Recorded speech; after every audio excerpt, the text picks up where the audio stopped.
పిఠాపురంలో నా నుంచి అయితే గత 3 రోజుల నుంచి ప్రచారం జరుగుతుంది. నాతో పాటు శశి గారు ఉన్నారు. మేమంతా కూడా ఆదర్ బాబు గారు ఎప్పుడు ఉంటారు ఈ ఏరియాలో. మేమంతా చాలా విస్తృతంగా ప్రచారం చేస్తున్నామండి. ఎక్కడికి వెళ్ళినా కూడా అందరూ చాలా ఉత్సాహంగా, కార్యకర్తలు అందరూ చాలా ఉత్సాహంగా పనిచేస్తున్నారు. మాతో పాటు ఎలాగైతే టీడీపీ శ్రేణులు కానీ బీజేపీ శ్రేణులు కానీ అందరూ కూడా మాతో కలిసి ఉత్సాహంగా పనిచేస్తున్నారు. ముఖ్యంగా వర్మ గారికి చాలా థ్యాంక్ యూ చెప్పుకోవాలి. వర్మ గారి సపోర్టు చాలా చాలా చాలా బాగుందన్నమాట. ఎందుకంటే ఇక్కడ ఆల్రెడీ వర్మ గారు ఆల్రెడీ ఒక టైంలో గెలిచిన వ్యక్తి. అలాగే ఇక్కడ ఉన్న వాళ్ళందరితో చాలా అనుబంధం ఉన్న వ్యక్తి. ఆయన కూడా పవన్ కళ్యాణ్ గారికి చాలా సపోర్ట్ చేస్తున్నారు. అలాగే బీజేపీకి సంబంధించిన వాళ్ళు కూడా చాలా సపోర్ట్ చేస్తున్నారు. వీళ్ళందరి సపోర్ట్ తో పవన్ కళ్యాణ్ గారు ఇక్కడ భారీ మెజారిటీతో గెలవబోతున్నారండి. ప్రచారం నీళ్ళు జబర్దస్త్ షో ఫుల్ అని చెప్పేసి కామెంట్ చేస్తున్నారు.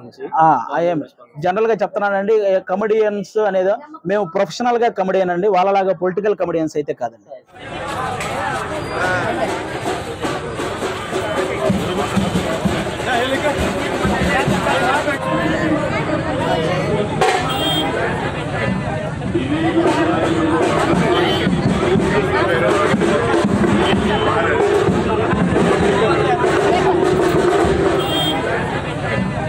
Thank you.